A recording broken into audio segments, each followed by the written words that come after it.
Tidak banyak orang mengetahui tentang bahaya mendengkur. Bahkan tidak sedikit dari mereka menyepelekannya. Pemeriksaan diri secara dini akan masalah mendengkur penting dilakukan. Salah satu rumah sakit di Kemayoran, Jakarta Utara sejak tahun 2005 sudah menyediakan layanan sleep clinic. Masyarakat awam sering menganggap mendengkur atau sleep apnea diakibatkan karena kelelahan. Namun sebetulnya faktor utama mendengkur adalah adanya penyempitan saluran pernafasan sehingga terjadi henti nafas saat tidur. Hal ini dapat dipengaruhi oleh struktur rahang dan organ dalam. Faktor bertambahnya usia juga membuat saluran pernafasan menjadi lembek dan menyempit hingga tertutup. Hingga saat ini belum ada penelitian jumlah penderita sleep apnea di Indonesia. Namun untuk Amerika, persentasenya menginjak 7% dari populasi pria dan 4% dari populasi wanita.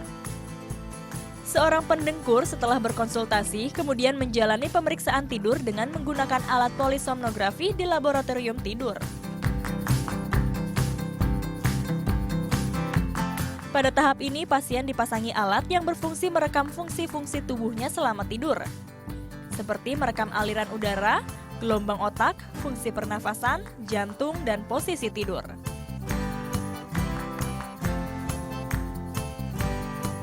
Jam pelaksanaannya disesuaikan dengan jam tidur pasien.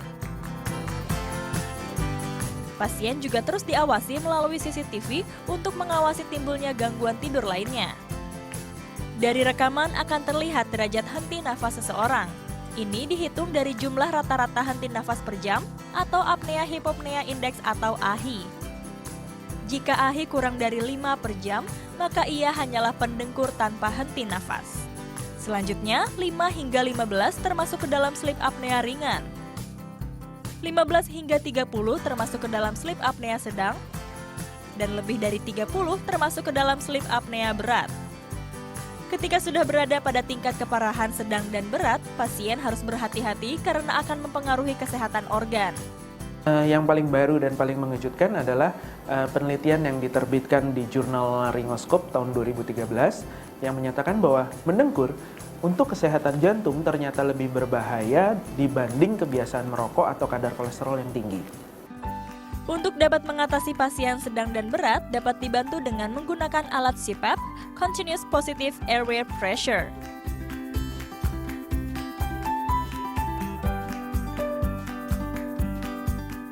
Alat ini kemudian dihubungkan menggunakan masker hidung. Dengan menggunakan alat ini, dipercaya dapat membuat kualitas tidur lebih baik.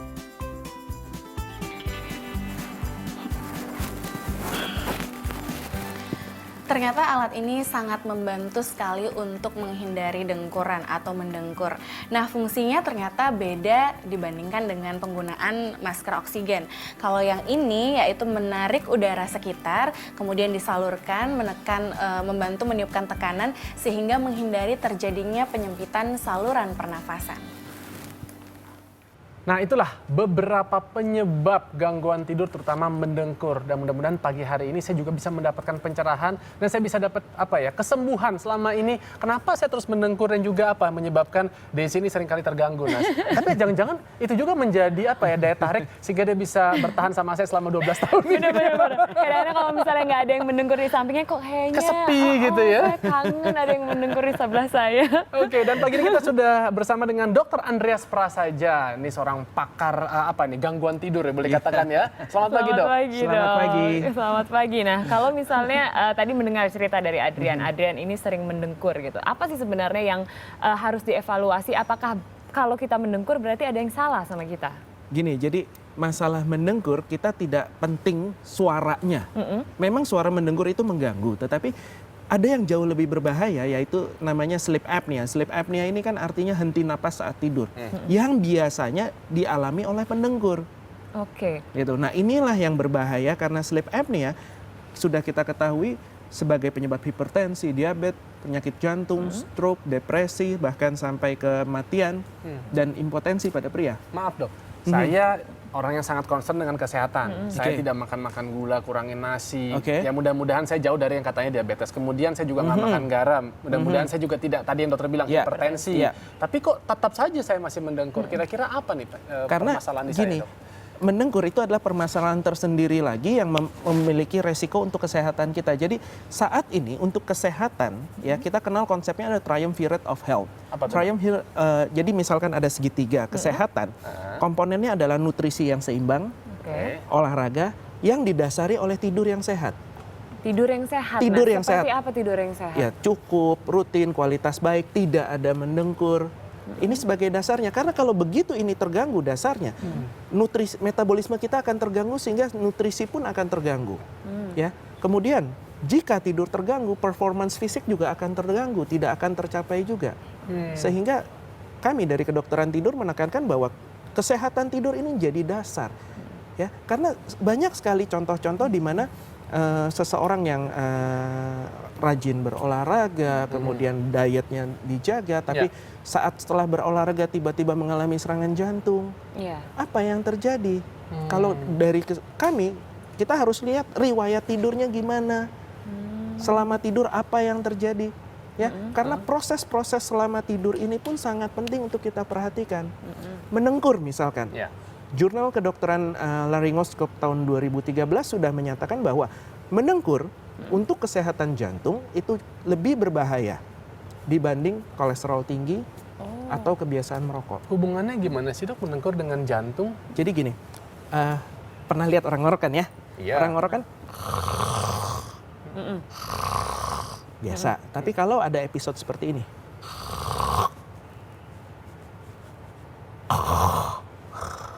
apa yang terjadi? Saluran nafasnya tersumbat. Jadi saluran nafasnya tersumbat. Walaupun ada gerakan nafas, tidak ada udara yang bisa lewat. Oksigen drop, ya.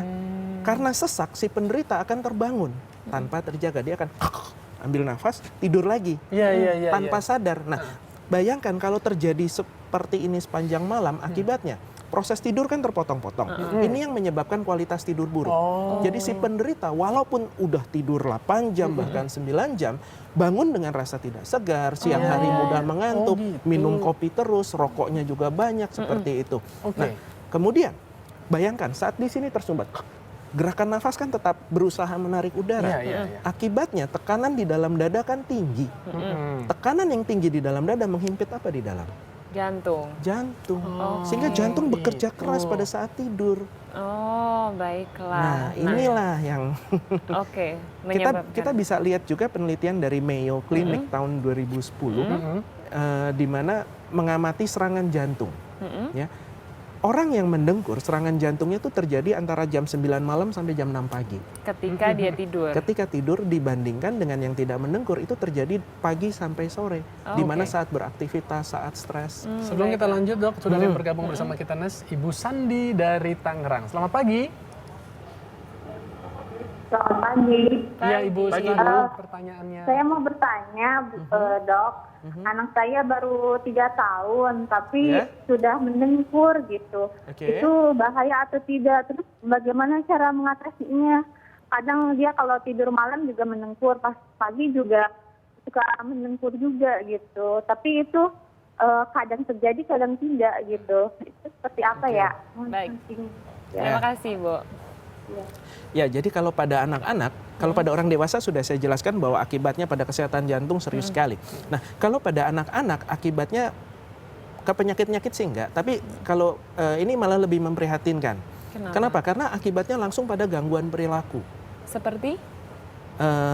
Gangguan konsentrasi, hiperaktivitas. Jadi gini, kalau pada orang dewasa kan proses tidur terpotong-potong nih. Akibatnya kualitas tidur jelek, hipersomnia atau kantuk yang berlebihan. Saya. Oke. Nah, orang dewasa ngantuk kan lemes, mau tidur terus. Anak-anak untuk melawan rasa kantuknya dia jadi hiperaktif. Oh. Gitu. Oke. Jadi kebalikan gitu. kebalikan. Dari orang Jadi dewasa. muncul gangguan-gangguan perilaku yang mirip dengan ADHD. Oh, oke. Attention Deficit Hyperactivity Disorder. Nah, kalau pada anak-anak biasanya penyebabnya adalah pembengkakan amandel, pembengkakan kelenjar adenoid, ya. Tapi pertama yang bisa dilakukan adalah kita perhatikan dulu, apakah dia setiap tidur mendengkur. Kalau setiap tidur mendengkur, cari pertolongan, periksakan ke dokter. Baik. Kalau Jangan masih dibiarkan. sesekali? Kalau hanya sesekali, kemungkinan dia hanya cuma sesekali, berarti nggak setiap malam, ya. Atur dulu tidurnya. Dalam arti usahakan tidurnya teratur, rutin, dan cukup. Kalau posisinya, Dok? Posisi tidur disarankan begitu mendengkur dimiringkan, karena kalau untuk ras Asia kita sebut sebagai positional sleep apnea, di mana saat terlentang tidurnya lidah kan jatuh ke belakang sehingga menutup saluran nafas secara total. Tapi kalau miring ke samping jatuhnya sehingga tidak terlalu menutup. Tapi memang lebih nyaman tidur dalam keadaan terlentang ya, Dok? Ya, ketimbang Iya, karena miring. secara alami Tergantung. Saya miring banget Oh, orangnya. miring banget. Oke, sebelum kita lanjutkan, juga ada lagi yang sudah bergabung dengan kita. Selamat pagi dengan Mbak Elsa di Bandung. Pagi. Pagi, Mbak. Ya, Pagi, silakan mau tanya apa? pertanyaannya. Iya, pagi Dok. Gini, saya mau nanya Dok. Saya itu dari SD itu saya susah banget tidur sampai saya sekarang usianya 22 tahun. Malam aja saya nggak tidur ini sampai sekarang gitu. Dan kadang-kadang kalaupun saya tidur itu suka ngedengkur. Oke. Itu gimana Dok? Baik. Soalnya saya waktu itu sudah berobat juga tapi masih tetap kayak gini gitu. Oke, baik Mbak Elsa, terima kasih. Ini agak tricky. Begini ya, saya mendeteksi ada beberapa kemungkinan penyakit tidur, ya, ada keluhan insomnia, ada keluhan mendengkur juga. Kalau untuk mendengkur ya memang kita harus lakukan pemeriksaan di laboratorium tidur, ya, kita rekam fungsi-fungsi tubuhnya saat tidur. Tapi kalau untuk insomnia ini kan harus dipahami baru sebagai gejala. Iya. Ya. Tapi penyakitnya bisa macam-macam. Pada usia muda, dewasa muda, 20-an, biasanya kita kenal insomnia yang namanya delayed sleep phase. Di mana bukannya nggak bisa tidur karena stres, pikiran, dan lain sebagainya, tapi lebih karena jam biologisnya. Jadi jam tidurnya yang bergeser. Mungkin bukannya tidak bisa tidur sama sekali, tapi bisa tidurnya pagi misalkan. Nah, ini ada perawatan-perawatan tertentu, cognitive behavioral therapy, mungkin perlu obat-obatan, bukan obat tidur ya, tapi untuk irama biologisnya, dan mengatur jadwal tidur, dan bright light therapy. Oke, Dok, tapi kita sekarang balik lagi ke penanganan nih. Andai kata misalnya pasangan kita ataupun misalnya tadi istri saya melihat saya dalam keadaan mendengkur, tapi dalam yang seperti dokter contohkan agak tersedak, seperti itu. Apa sih yang harus dilakukan pada saat itu? Pertolongan pertama. Pertolongan pertama, miringkan. Miringkan. Kalau masih belum ampuh juga, bangunkan, lebih aman. Sedang mengalami henti napas, jauh lebih aman bangunkan. Dan kalau terjadi setiap malam, memang mendengkur setiap malam ya, mungkin kelihatan sesaknya tidak setiap malam, tapi kalau memang mendengkur setiap malam, saran saya periksakan. cara membangunkannya juga ada tekniknya nggak? Artinya juga Atau nggak boleh. langsung. Ya udah bangunkan aja Oh biasa. gitu. Takutnya nanti maksudnya kaget dia malah jadi beneran tersedak gitu, enggak ya, Dok? Enggak. Oke, dan Segera bangunkan. Dok, ini ada satu alat di sini kalau misalnya bisa dilihat. Ini sebenarnya alat apa, boleh dijelaskan? Alat ini namanya continuous positive airway pressure. Jadi setelah menjalani pemeriksaan tidur, hanya ada 3 kemungkinan perawatan untuk sleep apnea. Pertama, dental appliances. Ini saya bekerja sama dengan dokter gigi untuk membuat alat di mulut yang digunakan saat tidur untuk memajukan rahang dan mengganjal lidah supaya tidak terjatuh ke belakang. Oke. Ya, kemudian ada kemungkinan pembedahan juga pada langit-langit mulut, pangkal lidah, ya. Dan sampai saat ini golden standard therapy masih menggunakan alat ini, namanya continuous positive airway Ini pressure. jadi dipakai saat tidur? Saat tidur saja. Jadi fungsinya Oke, ini bisa bukannya dia memberikan oksigen atau gas tertentu apa, tidak. Tapi Fungsinya dia meniupkan tekanan. Untuk apa? Untuk mengganjal saluran nafas supaya tidak menutup. boleh tolong di Ini cara memakainya seperti nih, apa, Dok? Ya udah tinggal pakai aja ini ke hidung. Oh, ini masuk ke dalam hidung gitu? Iya, Coba. Oke, steril ya, Dok ya. steril. Jadi nanti masuknya di sini. Iya. Terus udah gitu aja. Ya udah gitu aja. Oh, oke. Dan alat ini akan memberikan tekanan? Akan memberikan tekanan yang dirasa apa? Cuma tiupan angin aja, nggak ada apa-apa. Oh, Ya. oke. Nah, tapi saya harus tekankan, alat ini digunakan untuk mengatasi gangguan nafas. Baik. Ya, Oke. efek sampingnya dari penggunaan alat baru suara ngoroknya hilang. Baik. Oke. Oke, kita akan kembali lagi menyapa yang sudah bergabung dengan Oke. kita. Selamat pagi. Iya pagi Mbak. Iya, Mas Johan di Kemang, silakan pertanyaannya. Iya pertanyaannya jadi begini Mas. Saya kan kalau tidur suka mendengkur. Sudah mencoba meminimalisirkan dengan olahraga dan juga tidur secara miring posisi tubuhnya. Tapi kenapa terus seperti itu ya Mas ya?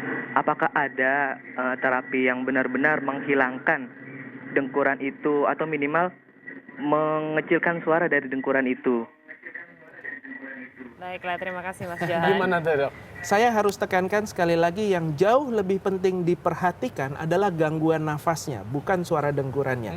Suara dengkuran memang mengganggu pasangan, kita malu dan lain sebagainya. Tetapi yang penting untuk kesehatan adalah gangguan nafasnya. Iya, Ya, iya. jika sudah dimiringkan, sudah mencoba segala cara masih ada suara dengkuran, ini indikasi kuat untuk diperiksakan. Saya harus peringatkan bahwa mendengkur ini biasanya pendengkur menyebabkan hypersomnia atau kantuk berlebihan. Sehingga di beberapa negara Eropa sudah ada peraturannya, yaitu jika ada pendengkur berobat ke klinik gangguan tidur, dokter wajib mengeluarkan surat dan si penderita wajib lapor ke dinas lalu lintas dan SIM-nya ditahan untuk sementara. Sampai begitu ya dok? Iya, karena mengendara dalam kondisi mengantuk itu sama berbahayanya dengan mengendara dalam kondisi mabuk. Betul sih. iya, Dan iya, saya iya. Iya, juga jadi alami setelah sendiri. perawatan 3 bulan, 6 bulan, ya dinyatakan sehat kembali baru boleh ambil lagi SIM-nya. Oke. Nah, tadi juga juga Adrian sempat membicarakan mengenai anaknya juga mendengkur. Nah, Ya. kalau ada faktor katanya kan kalau mendengkur itu turunan, bener nggak sih dok seperti itu? Betul. Karena ini kaitannya kan dengan struktur nafas. Jika orang tuanya mendengkur, kemungkinan besar kan struktur rahang, struktur salurannya Serupa ya dok ya? serupa orang tua dan anak. Seperti itu. Jadi penanganannya adalah tadi restruktur. gini. Anak kan masih berkembang tapi dok Iya, ya, kan masih ada makanya bisa terjadi perubahan. Ya, kalau pada anak kita lihat dulu, benar-benar ada sleep apnea, ada henti napasnya atau tidak. Kalau ada henti napasnya, tidak ada cara lain selain ya memang harus kita lakukan perawatan. Kalau bobot tubuh, anak saya kebetulan memang agak gemuk gitu, apakah juga Belum tentu. belum tentu orang Belum yang gemuk tentu. itu pasti mendengkur tidurnya? Gini, kegemukan akan memperburuk dengkuran, memperburuk sleep apnea. Tapi jangan lupa, sleep apnea sendiri akan mengganggu metabolisme yang menyebabkan seseorang cenderung gemuk. Oh, bisa Karena metabolisme terbalik. terganggu, gula darah naik. Ya, jadi sekarang bukan saja gula darah tinggi orangnya jadi ngantuk. Hati-hati, justru mengantuk yang menyebabkan kadar gula darah meningkat. Baik, oke. Kalau misalnya gini dok, tadi dokter juga sempat membicarakan mengenai tidur sehat adalah tidur yang berkualitas. Untuk tahu kalau saya nih sudah tidur sehat, apa yang harus dilakukan selain mungkin mengatur gitu jadwal tidur seperti apa? Teorinya sih ya, gelombang otaknya itu tidur ringan harus sekian persen, tidur dalam sekian persen itu teorinya. Tapi Iya. saya yang tahu kan itu. Tapi untuk pemirsa di rumah misalkan, tahu saya tidurnya udah sehat apa belum? Iya. Mudah kok. Bagaimana? Dok? Bangun segar, siang tidak ngantuk, tanpa nikotin, tanpa kafein. Itu aja. Tanpa nikotin, tanpa kafein, saya tidak ngantuk. Waduh, tanpa kafein susah. Tadi kita baru membahas kopi. Iya, tapi kalau bicara kalau siang nggak ngantuk, ada juga kan yang mengatakan bahwa power nap ini itu juga sangat bagus bahkan dok. Saya sarankan power nap. Bener. Saya Sarankan sarankan. sama bos kita dong. Boleh tapi jangan pas lagi siaran ya dok. Iya, tentu saja. Biasanya berapa lama saran dari dokter Power itu nap di hanya siang hari? 15 menit sampai 20 menit. 15 Jadi menit. perhatikan irama tubuh kita, ya. Jadi ada jam biologis yang mengatur detak kehidupan kita, ya. Misalkan lapar ada jamnya, Ya. ya. Mau buang air juga ada jamnya. Demikian juga segar bugar penuh konsentrasi dan mengantuk ada jamnya. Pada saat-saat mengantuk biasanya setelah jam makan siang, istirahat aja, merem aja tidur 15 Nah, ini kita kan menit, agak 20 berbeda menit. dok. Siana sama saya bangunnya nih rata-rata sekitar jam 3 Jam setengah 3. 4-an nih ya kalau saya gitu kan. Terus kemudian kita nih jam 10-11 nih kita tuh justru ngantuk-ngantuk kayak itu nggak apa-apa, normal dok. Normal. Iya. Baiklah. Istirahatlah sebentar. Kenapa? Karena kalau dalam kondisi mengantuk kita paksakan bekerja, hasilnya nggak akan baik. I see. Lebih baik Oke. tidur sebentar, kita mendapatkan manfaat dari tidur, bugar lagi, konsentrasi lagi, lebih produktif. Seru ya Nasya kalau ngomongin tidur ya. Kita jadi nggak disalahin orang mulu. Kamu nih ngantukan melulu sih. Padahal sebenarnya ini ada manfaatnya. Oke, tahan dulu ya dok. Ini sudah ada yang bergabung lagi dengan kita di pagi hari ini. Selamat pagi. Ya, pagi. Ya Ibu silakan, dari siapa di mana? Nindya Cibubur. Ibu Nindya di Cibubur, silakan pertanyaannya ke dokter Ya, pagi Andreas. dokter. Halo, pagi dokter. Pagi, Pagi Bu. Bu. Ya, gini dok, suami saya kan perokok berat ya dok ya. Nah, suatu saat pernah dia sama sekali saya anjurkan untuk tidak merokok selama 3 hari waktu sudah lama. Itu dia sama sekali, terus batuknya juga berhenti ya, karena selama bertahun-tahun sejak saya pacaran sampai ini menikah itu punya anak, dia selalu batuk setiap hari. Tapi saya anjurkan untuk rokok dikurangi, itu akhirnya batuknya sampai sekarang juga sudah lumayan, boleh dikatakan tidak batuk ya dok ya. Tapi sekarang walaupun sudah tidak terlalu banyak, tapi menurut saya dia rokoknya masih banyak juga ya dok ya. Nah itu, jadi kalau dia satu hari rokoknya banyak gitu ya saya rasa ya, itu dia dengkurannya kenceng sekali dok. Tapi kalau dia tidak terlalu banyak, dengkurannya kecil walaupun selalu tetap dengkur, itu bagaimana dok? Oke, Bu, terima kasih. Terima kasih. Gimana? Iya. Menarik. Kaitan nikotin dan mendengkur dengan sleep apnea ini hubungannya timbal balik. Begini, saat kita menghisap rokok, sadari bahwa asap yang dihirup ini kan panas, bisa 200 derajat Celcius. Ya. Air matang berapa? 100 derajat 100 Celcius. Ini asap yang dihirup bisa 100 derajat Celcius, 200 derajat Celcius, sehingga kan panas sekali. Tentu saja akibatnya mukosa saluran nafas ini jadi bengkak karena panas meradang kan, sehingga makin bengkak, makin sempit saluran nafas, mendengkurnya makin parah.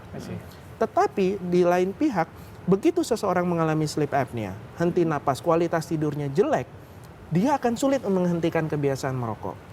Kenapa? Bangun nggak segar, siang ngantuk, mau bekerja perlu konsentrasi kan. Dia bekerja, aduh konsentrasi kurang, istirahat sebentar, ngerokok dulu, ya kan. Konsentrasinya balik lagi, kerja lagi, seperti itu. Sehingga hubungannya timbal balik. Dua-duanya harus diatasi. Rokoknya harus dihentikan, mendengkurnya juga harus diatasi. Oke Baik. dok, terima kasih Terima sekali kasih nih banyak, dok atas Dokter Andrea. pencerahannya Terima kasih. nih. Jadi semangat nih gitu. Selama ini saya pikir kita punya permasalahan yang apa ya ditakuti, tapi ternyata nih bisa diantisipasi kalau tadi kita sudah mengikuti tips-tips yang disarankan oleh dokter. Benar, saya bukan jadi semangat sih tapi Adrian. Tapi? Saya malah jadi ingin tidur siang. Gitu. Kalau misalnya tidur siang berarti ada pembelaan Ada dong. pembelaan. Kan ada 10 sampai 15 menit sampai Oke 20 ya. menit boleh dong. Oke. Thank you dokter. Terima kasih. Nah,